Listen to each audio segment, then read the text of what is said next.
નમસ્કાર વાલા વિદ્યાર્થી મિત્રો, આપણે ટર્પીનોઇડ ભણતા હતા બરાબર. હવે એની અંદર બે બંધારણ છે. એક તો પહેલું છે કે ભાઈ સિટ્રાલ અને બીજું છે મેન્થોલ. ઓકે, તો આની અંદર સિટ્રાલનું બંધારણ આપણે ભણી ચૂક્યા હતા. આજે આપણે મેન્થોલનું બંધારણ ભણીશું. તો આપણો મેઇન ક્વેશ્ચન છે કે મેન્થોલનું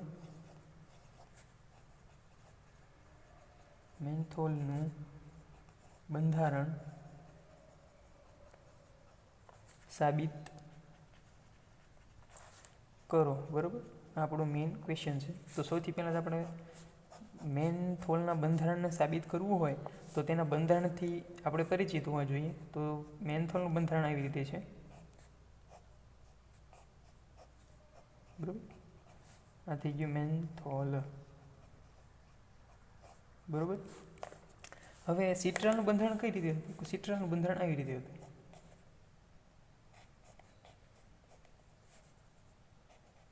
CHO. હવે થયું શું કે અહીંયાથી આવી રીતે એક આ રિંગ જોડાઈ ગઈ એટલે બરાબર.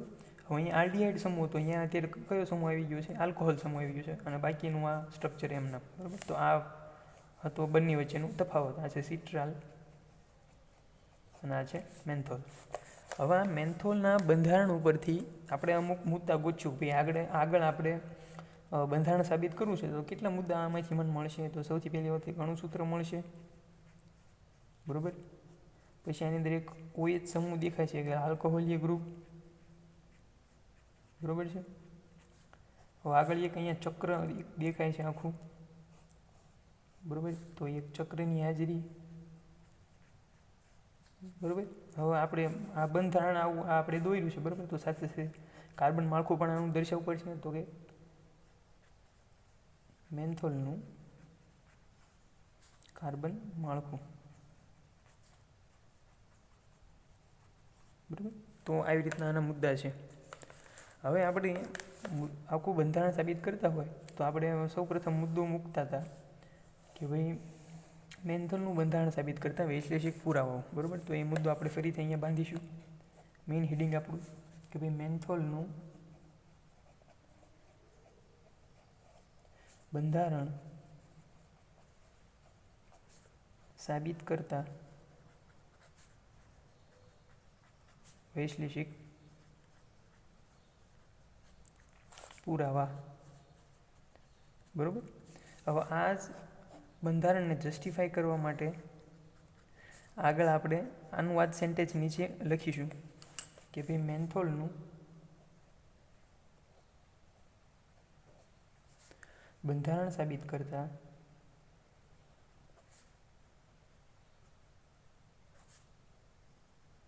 વૈશ્લેષિક પુરાવાઓ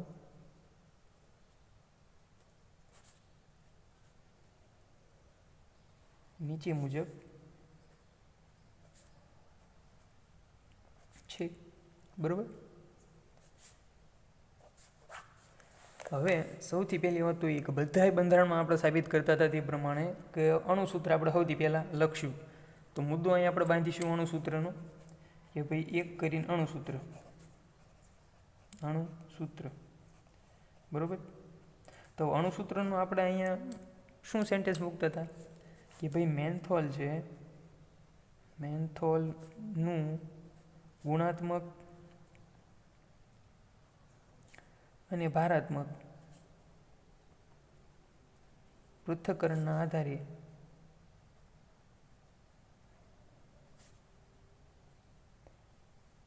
મેન્થોલનું અણુસૂત્ર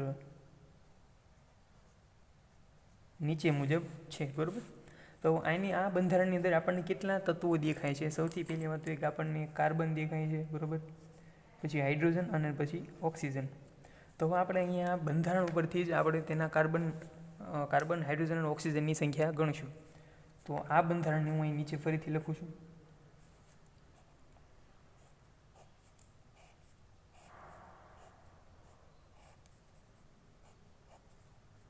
બરાબર, હવે કાર્બનની ગણતરી આપણે કરીએ તો 1 2 3 4 5 6 7 8 9 અને એક આ 10 કાર્બન છે અહીંયા. બરાબર, તો C10.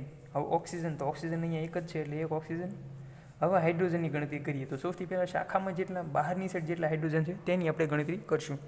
તો અહીંયા 3 હાઇડ્રોજન છે, અહીંયા 3 હાઇડ્રોજન છે અને અહીંયા 3 હાઇડ્રોજન છે અને એક અહીંયા હાઇડ્રોજન છે. એટલે ટોટલ 3, 3, 6, 3, 9 અને 1 10 હાઇડ્રોજન થયા. એટલે અહીંયા આપણે લખીએ કે H10. બરાબર.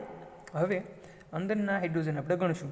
તો કાર્બનની વેલેન્સી 4 છે, તો આ કાર્બનની વેલેન્સી 1, 2 અને 3 વેલેન્સી પૂરી થઈ ગઈ. આ એક વેલેન્સી ખાલી, એટલે અહીંયા એક હાઇડ્રોજન હશે.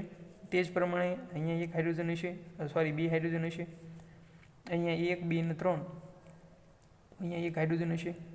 1, 2 અને 3 અહીંયા એક હાઇડ્રોજન હશે. 1, 2, 3, 4 અહીંયા 2 હાઇડ્રોજન હશે. 1, 2, 3 અને 4 એટલે અહીંયા 2 હાઇડ્રોજન હશે. તો આપણે અંદરના હાઇડ્રોજન આપણે ગણીશું. તો કેટલા થશે? 1, 2, 3, 4, 5, 6, 7, 8 અને 9. બરાબર. 9 હાઇડ્રોજન થયા. વત્તા આપણે આ એક કાર્બન છે જેની 1, 2 અને 3 વેલેન્સી પૂરી થઈ છે, એક વેલેન્સી બાકી છે, એટલે અહીંયા એક હાઇડ્રોજન આવશે. બરાબર. એટલે 9 આવડા હાઇડ્રોજન હતા, 9 અંદરની સાઈડ પ્લસ 1 અહીંયા, એટલે આ એક હાઇડ્રોજન, એટલે ટોટલ 20 હાઇડ્રોજન થશે. બરાબર. તો અહીંયા આ 20 હાઇડ્રોજન. તો આ થઈ ગયું અણુસૂત્ર કોનું? કે મેન્થોલનું અણુસૂત્ર. બરાબર. કાર્બન કઈ રીતે આવ્યું? તો કે કાર્બનની આપણે ગણતરી કરી તો કાર્બન ટોટલ કેટલા હતા? 10. હાઇડ્રોજનની ગણતરી કરીએ તો અહીંયા કેટલા હાઇડ્રોજન હતા? 3, 3, 6 અને 3, 9 અને 1 10 અને 1 આવડો, એટલે 11 હાઇડ્રોજન થયા. અને અંદરની સાઈડ 9 હાઇડ્રોજન હતા, એટલે અહીંયા 20 અને 1 ઓક્સિજન OHનું, એટલે 1 ઓક્સિજન. બરાબર. હવે આગળની સાઈડ આપણે બીજો મુદ્દો ભણીશું કે એક આલ્કોહોલીય સમૂહ આની અંદર આવેલો છે. બરાબર. OH સમૂહ. તો એને આપણે સાબિત કરીશું. તો OH સમૂહને સાબિત કરવા માટે આપણે કઈ કેમિકલ રિએક્શન કરતા હતા? તો ઓક્સિડેશન આપણે કરીએ અથવા તો રિડક્શન કરીએ. બરાબર. આ બે જ રિએક્શન છે કે જેનાથી આપણે કેટલા સમૂહ સાબિત કરતા હતા? એક તો CHO, OH, COOH. બરાબર. તો આટલા આપણે ટૂંકમાં કાર્બોનિલ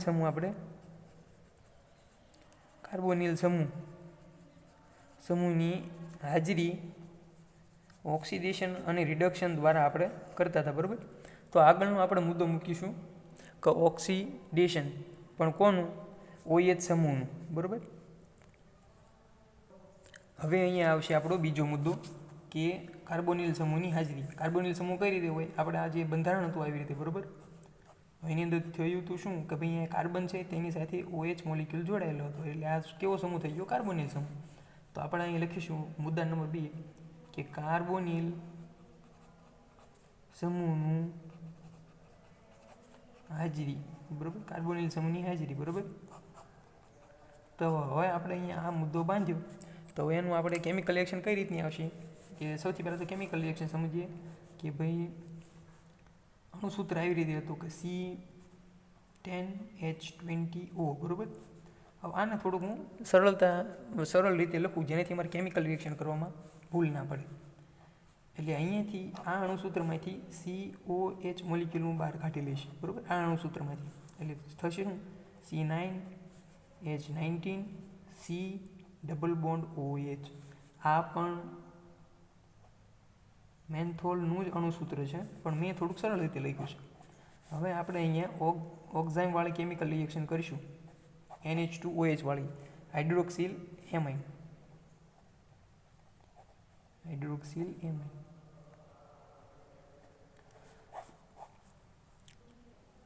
કાર્બોનિલ સમૂહની હાજરીની અંદર આપણે હાઇડ્રોક્સિલ એમાઇન વાળી કેમિકલ રિએક્શન કરતા હતા. એટલે થશે શું? અહીંયાથી જે આ ડબલ બોન્ડ છે, ડબલ બોન્ડ ઓક્સિજનવાળા, એ તૂટશે અને અહીંયા OH સાથે કેમિકલ રિએક્શન થઈ જશે. બરાબર. તો થશે શું કે C9H19 C double bond NOH. બરાબર. હવે અહીંયા એવું છે કે અણુસૂત્રમાં આવી રીતે આને આપણે થોડુંક વધારે કાર્બન ઓક્સિજન છે. બરાબર. હવે એ મોટા ભાગે આવી રીતે એની બે સંયોજકતા સાથે જોડાયેલો હોય. બરાબર.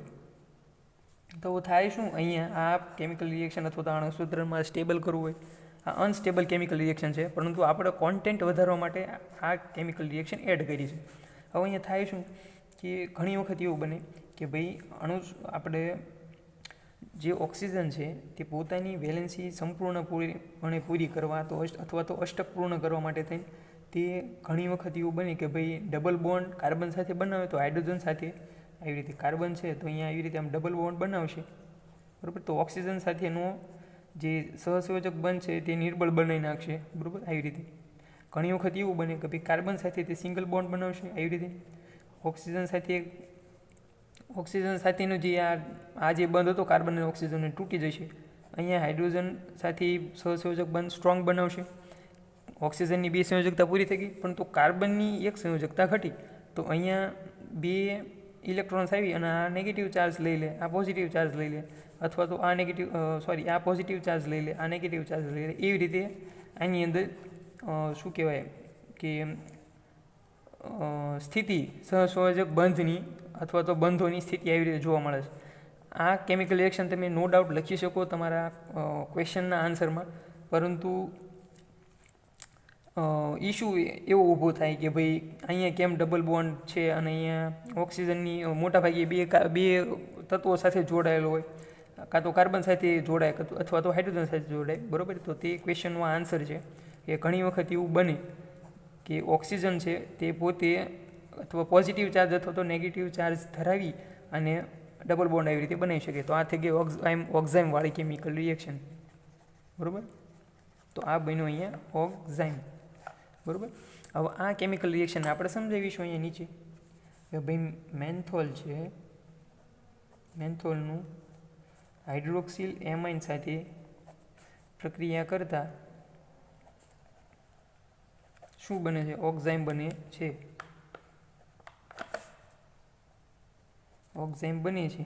પછી આપણો બાંધેલો મુદ્દો, તેથી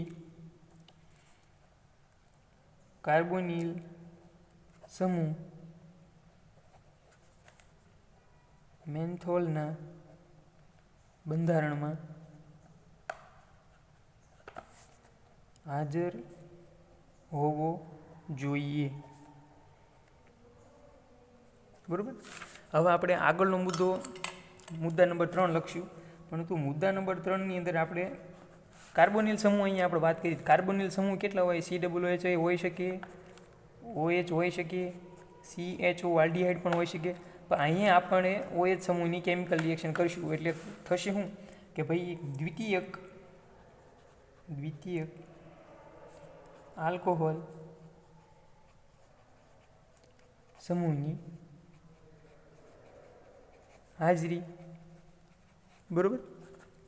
તો હવે અહીંયા થશે શું કે દ્વિતીયક આલ્કોહોલ સમૂહની હાજરી. આવી રીતના આપણે મુદ્દો બાંધીશું. હવે દ્વિતીયક આલ્કોહોલ એટલા માટે કે ભાઈ આવી રીતનું સ્ટ્રક્ચર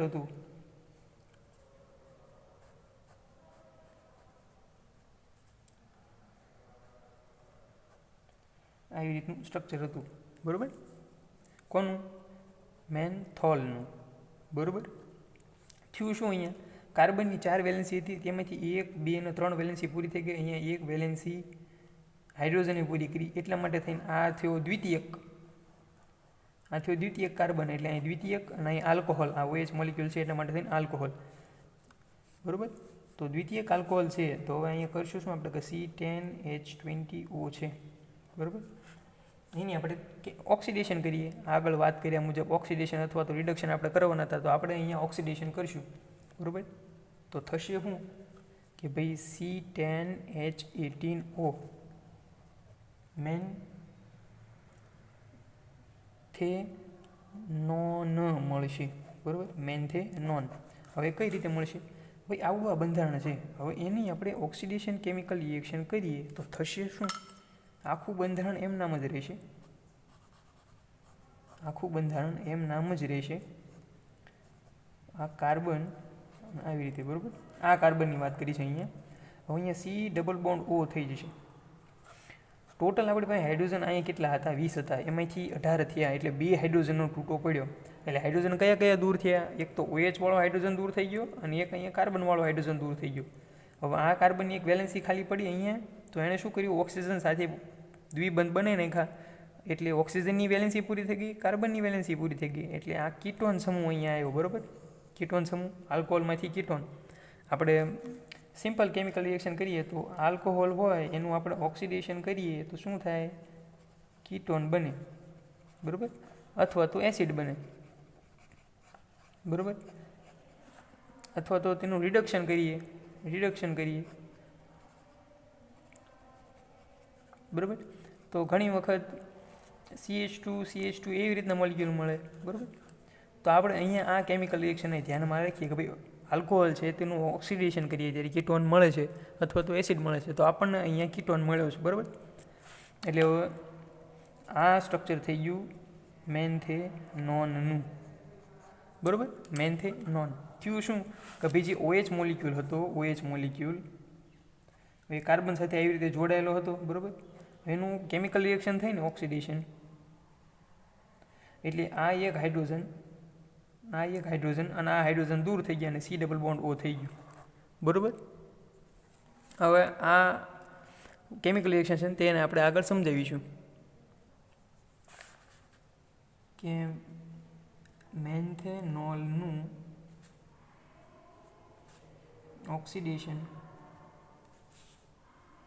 કરવાથી મેન્થેનોન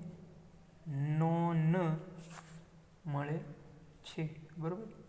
પછી આપણો બાંધેલો મુદ્દો તેથી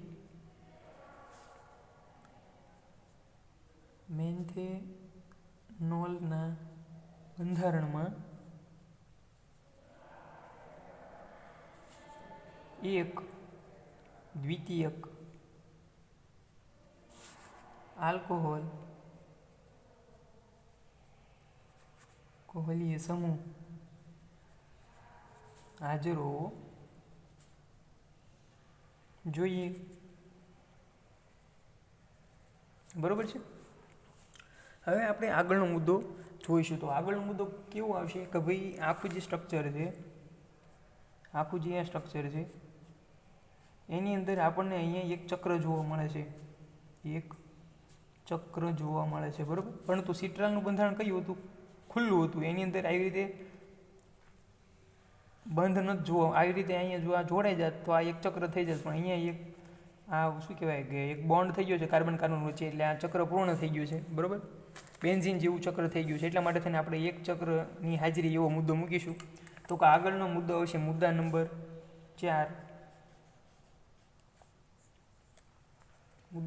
4 કે એક ચક્રની હાજરી, બરાબર. હવે થશે હું અહીંયા એક ચક્રની હાજરીની અંદર આપણે સીધું અહીંયા પેરેગ્રાફ એક લખવાનો રહેશે કે જે આ મુદ્દાને સમજાવતો હોય, બરાબર.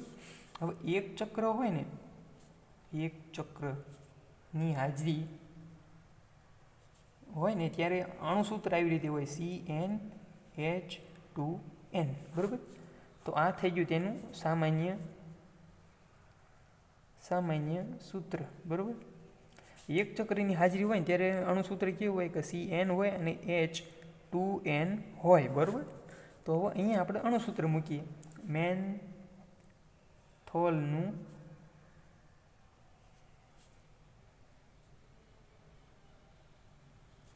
અણુસૂત્ર તો કઈ રીતે થશે કે C10H20O, બરાબર.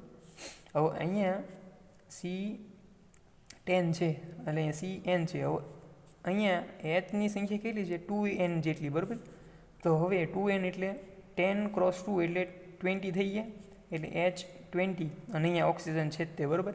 એટલા માટે થઈને આ જે મેન્થોલનું સ્ટ્રક્ચર છે, આવડું આ એની અંદર એક ચક્રની હાજરી હોવી જોઈએ.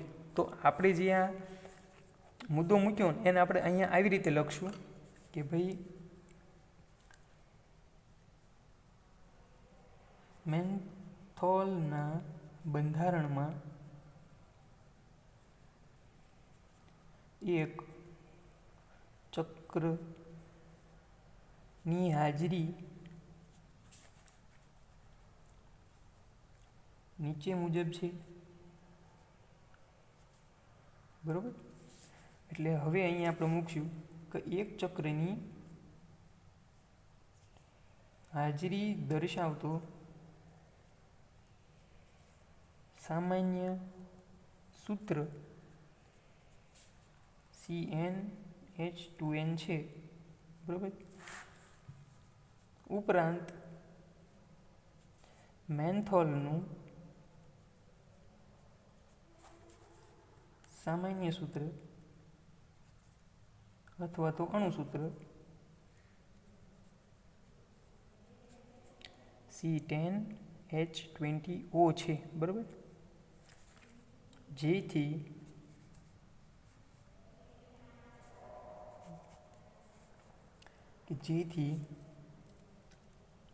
મેન્થોલનું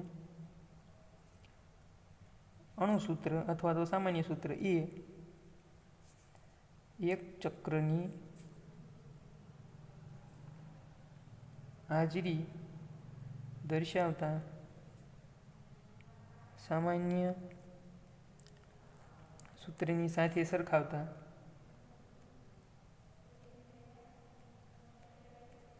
સમાન દર્શાય છે. પછી આપણો મુદ્દો નવો મુદ્દો કે મેન્થોલના બંધારણમાં એક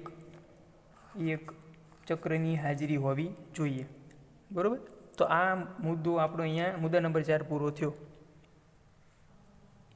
હવે આગળનો મુદ્દો આવશે કે મુદ્દા નંબર 5 મેન્થોલના બંધારણમાં કાર્બન માળખું, બરાબર. મેન્થોલના બંધારણમાં કાર્બન માળખું, તો એની અંદર આપણે આવડું સેન્ટેન્સ ફરીથી લખી પાડશું કે મેન્થોલના બંધારણમાં કાર્બન માળખું નીચે મુજબ છે. હવે આપણે અહીંયા કેમિકલ રિએક્શન લખશું, તો કેમિકલ રિએક્શન કઈ રીતની આવશે કે મેન્થોલ આવી રીતે છે, બરાબર. આખું આ થઈ ગયું મેન્થોલ, બરાબર. તેની આપણે HI સાથે કેમિકલ રિએક્શન કરીએ, એને થોડું ગરમ કરીએ HI સાથે, એટલે થશે શું, અહીંયાથી OH સમૂહ દૂર થઈ જશે અને આપણને P મેન્થેન પ્રાપ્ત થશે, બરાબર. P મેન્થેન પ્રાપ્ત થશે. આ કેમિકલ રિએક્શન લખી શેમાં કે મેન્થોલના બંધારણના કાર્બન માળખાની અંદર, બરાબર.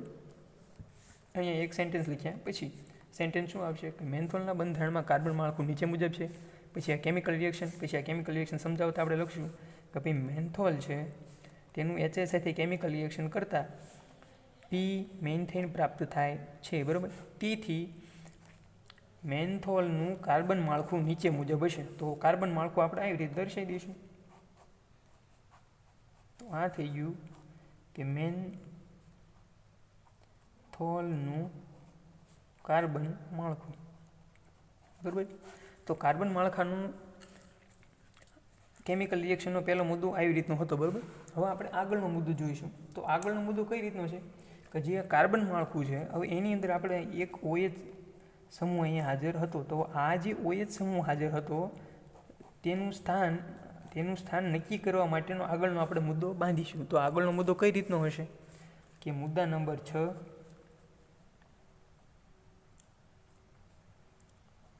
મેન્થોલના બંધારણમાં OH સમૂહનું સ્થાન, અથવા તો આપણે અહીંયા એવો મુદ્દો મૂકશું કે પુલગોનમાંથી મેન્થોલનું સંશ્લેષણ, બરાબર. અહીંયા તમને જે મુદ્દો યાદ રહે તે પ્રમાણે મુદ્દો તમે અહીંયા એડ કરી શકો છો. હવે આપણે સૌથી પહેલાં તો કેમિકલ રિએક્શન લખીએ. તો અહીંયા મેં લખ્યું છે કે પુલગોનમાંથી મેન્થોલનું સંશ્લેષણ. તો આપણને પુલગોનનું સ્ટ્રક્ચર યાદ હોવું પડે, પણ તેની પહેલાં આપણે મેન્થોલનું સ્ટ્રક્ચર યાદ હોવું પડે, જેના દ્વારા આપણે પુલગોનનું સ્ટ્રક્ચર દોરીશું. તો પુલગોનનું સ્ટ્રક્ચર કઈ રીતે થશે, હું અહીંયા પહેલાં મેન્થોલ દોરી નાખું. આ થઈ ગયું મેન્થોલ, ઓકે. હવે પુલગોનના સ્ટ્રક્ચરમાં થશે હું આખું સ્ટ્રક્ચર આવી રીતે દોરવાનું રહેશે આપણે, બરાબર. અહીંયા OH સમૂહ હતો એની જગ્યાએ કીટોન સમૂહ, અને અહીંયા દ્વિબંધ નહોતો ને, અહીંયા એક દ્વિબંધ આવી જશે. તો આ થઈ ગયું પુલગોન, ઓકે.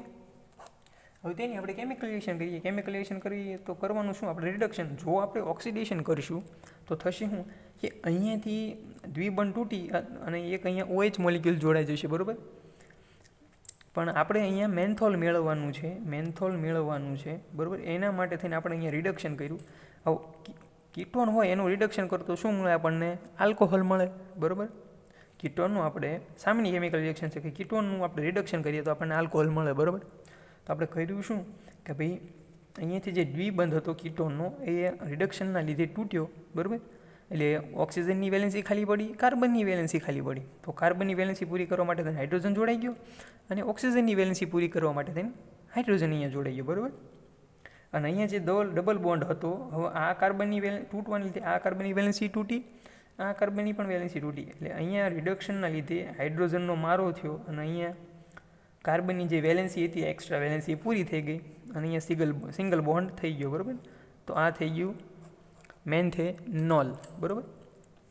તો છઠ્ઠો મુદ્દો કઈ રીતનો હતો, છઠ્ઠો મુદ્દો હતો કે પુલગોનમાંથી મેન્થોલનું સંશ્લેષણ હતું. એની દે કર્યું શું આપણે, પુલગોન લીધું. પુલગોનનું સ્ટ્રક્ચર કઈ રીતે આવ્યું, અહીંયા OH મોલિક્યુલ છે તો OH મોલિક્યુલ અને કાઢી આલ્કોહોલીય સમૂહની કાઢીને કીટોન સમૂહ કરી નાખ્યો અને અહીંયા એક દ્વિબંધ મૂકી દીધો, બરાબર. તો આ થઈ ગયું પુલગોન. તેનું રિડક્શન કરો એટલે પી મેન્થોલ મળે. તો આને આપણે આગળ કેમિકલ રિએક્શન સમજાવીને તો કેમિકલ રિએક્શન કઈ રીતે સમજાવશું કે પુલગોનનું રિડક્શન કરવાથી, બરાબર, પુલગોનને થોડુંક ગરમ કરી અથવા તો રિડક્શન કરવાથી પી મેન્થોલ મળે છે, બરાબર. પી મેન્થોલ મળે છે. તેથી મેન્થોલનું બંધારણ નીચે મુજબ છે. અને મેન્થોલનું બંધારણ આપણે આવડું દોરી નાખવાનું છે આવી રીતે. જે આખું તેનું બંધારણ હતું તે આપણે અહીંયા દોરી નાખશું. અહીં લખશું કે પી મેન્થોલનું કાર્બન માળખું. અહીંયા પણ આપણે કાર્બન માળખું જ લખીશું, બરાબર. હવે આપણે આગળનો મુદ્દો જોઈએ.